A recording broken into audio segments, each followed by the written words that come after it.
Hello everyone, this is Aditi here. Namaskaram, a proud alumni of NSS College of Engineering. And today, I'm entrusted with the honorable task of introducing Farida D, an Arab researcher, scholar, and world-renowned author, a feminist who has provided voices to millions across the world, men, women, and other genders. Now, how did I come across Farida? Well, it was at a time of my life where there were like so many circumstances where I found myself holding my tongue because I felt I couldn't get my point across without seeming to be rude or a prude. Those tiny, tiny circumstances that we all go through. Yeah, that's when I found Farida. Be it in the matter of when someone says, "Hey, not normal," be it in the matter of someone says, "Hey, it's just a joke, take it lightly," or be it in the matter of consent when it comes to rape, be it in the matter of how we dress and what people want to perceive us to be.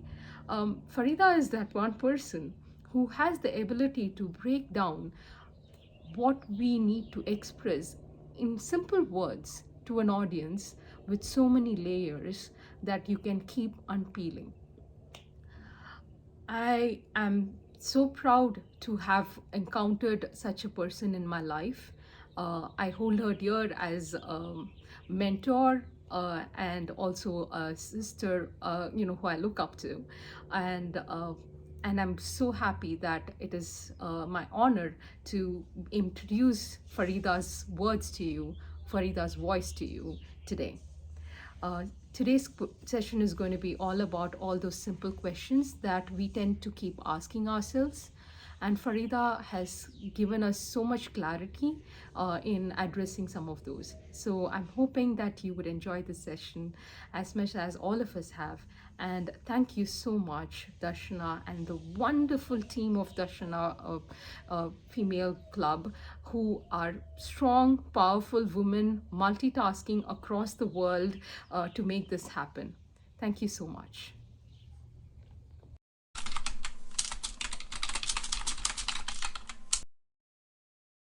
Feminism is seen as a bad word by people who think that the opposite of patriarchy is female domination and power over men.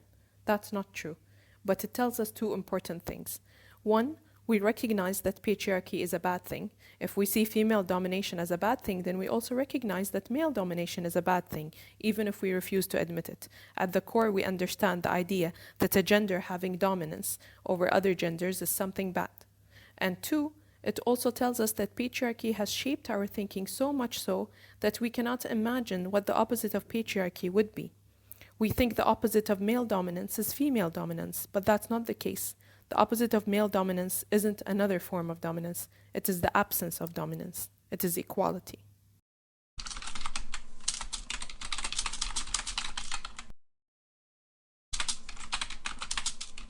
Feminism benefits everyone because when we liberate women from male domination, we liberate men from dominating, because men dominate at a price as well.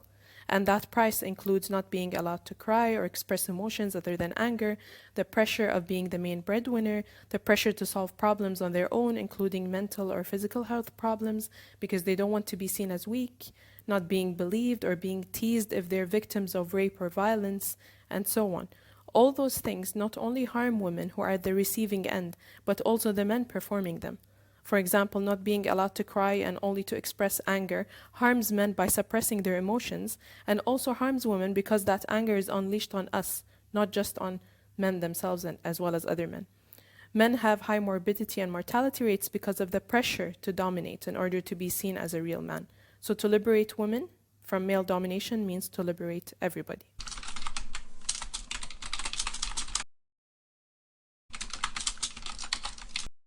From abortion bans to marital rape not being recognized to education bans, all of those matters, despite on the surface looking like they are different issues, but at the core they are one thing.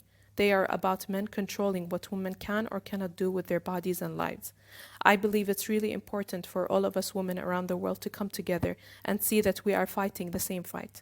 So even if I'm not in the US, I should fight against abortion bans. The same if I am not in Afghanistan, I should fight against education bans. We need to see all those fights as one fight and not as different ones. Think of oppression as a massive tight knot. When we untie any one part, we are also making it easier to untie the whole thing.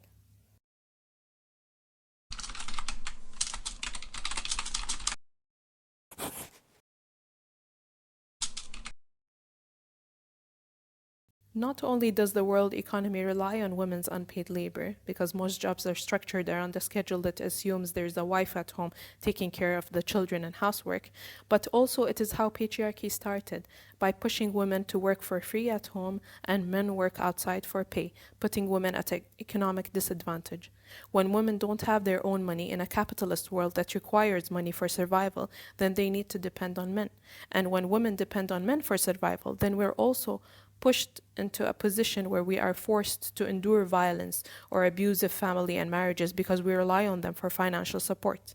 And even though feminism fought for women's right to work outside the house, and in many places women can make their own money, not only are we still underpaid and unequally paid, but we'll still end up with the major load of housework too, because men don't want to do their part in the home. This stretches us thin and puts us at a further disadvantage. You might have heard questions like, how do you balance career and family, directed often at women, not at men, because men aren't even expected to balance that. Instead, men are encouraged to think that housework is a woman's job, because this upholds a status quo that ensures patriarchy stays in place.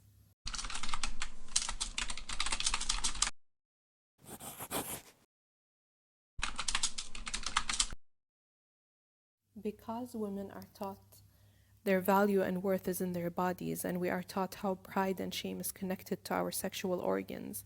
So when men rape us, because they violate our bodies in general and our sexual organs specifically, we feel this sense of pride and shame robbed.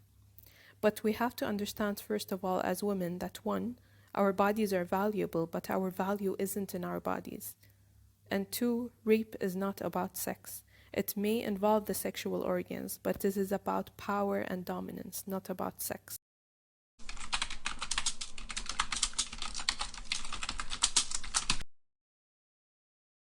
Women who support patriarchy do so not only because they are conditioned to do so, but also to survive. When women are shamed, punished, beaten, violated for fighting for their rights over and over and all over the world, it wires and conditions us to believe that if I want to survive, then I must not fight. And when women don't fight, they are given some rewards from patriarchy, like love, money, shelter, etc., for being good. And this wires us to think that perhaps that's the closest I can get to having some form of power in this system.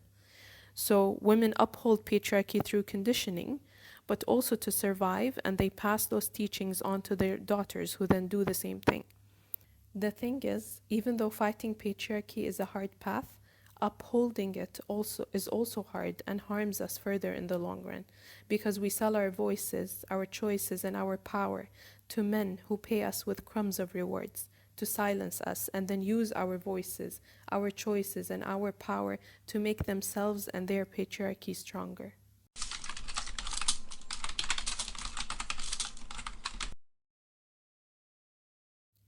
One simple method in making sure the next generation gets facts and contents without gender bias is by focusing on the stories we tell children and how we tell them.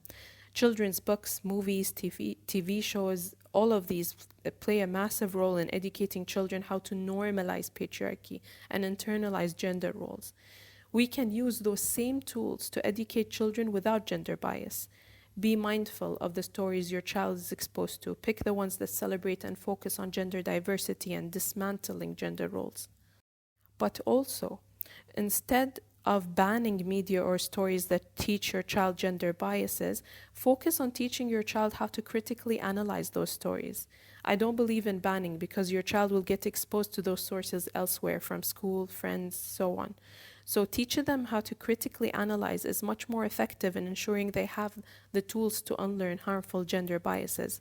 For example, I would read to my child the story of Cinderella, but afterwards encourage my child to question things like, is marriage the only happily ever after? How else could have Cinderella escaped from her evil stepmother? Or, for example, in Sleeping Beauty, I would question, do you think it's okay to kiss someone without asking them first? If they can't say yes, should you do it anyway? Etc. Using those stories that we're taught to normalize patriarchy as starting points to unlearn patriarchy.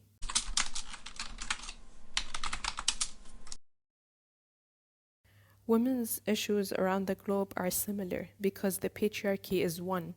How it manifests in different places is the only difference. But patriarchy doesn't want us to see that. We are encouraged to think women in different places are fighting different beasts because this weakens our bond. It's a divide and conquer strategy. The patriarchy is one beast that we are all fighting against.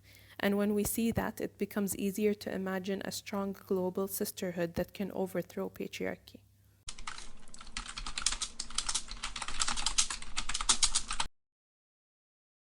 Patriarchy started by pushing women in the homes to perform unpaid labor. So one way we can start to undo this is by liberating women from that expectation. When we liberate women from housework, we encourage them to have more time and develop the skills to work outside the house, earn their own money, be independent so that they aren't stuck in situations where they endure violent husbands because they need financial supports. So don't teach your daughters that housework is their duty, and don't teach your sons that housework is a woman's job. Encourage your daughters to work outside the house like you do your sons, and encourage your sons to do their part in the house like you do your daughters. We can rewrite the family structure.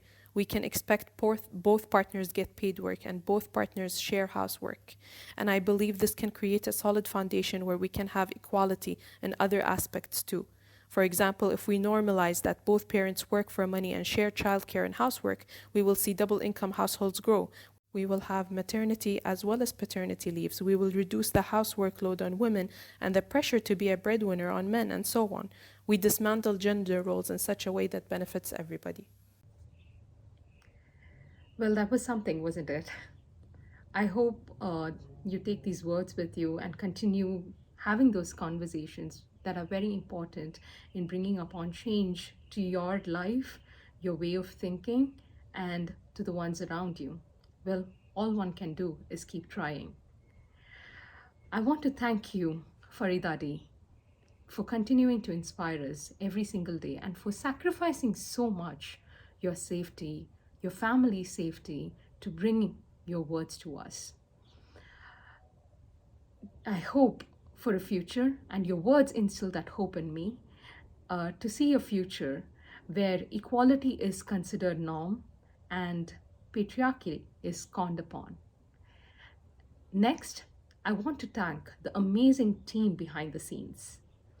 There are a few names that I want to mention today, but please know that there are plenty more who made this happen today. Shamina, Sarangi, Lakshmi, Manisha, and Uma. Thank you so much for all your work among all the other life that you are actually leading. Thank you for making this happen, and I'm hopeful that this conversation that we have today continues to instill a ray of hope, a spark of change in all of our lives. Thank you.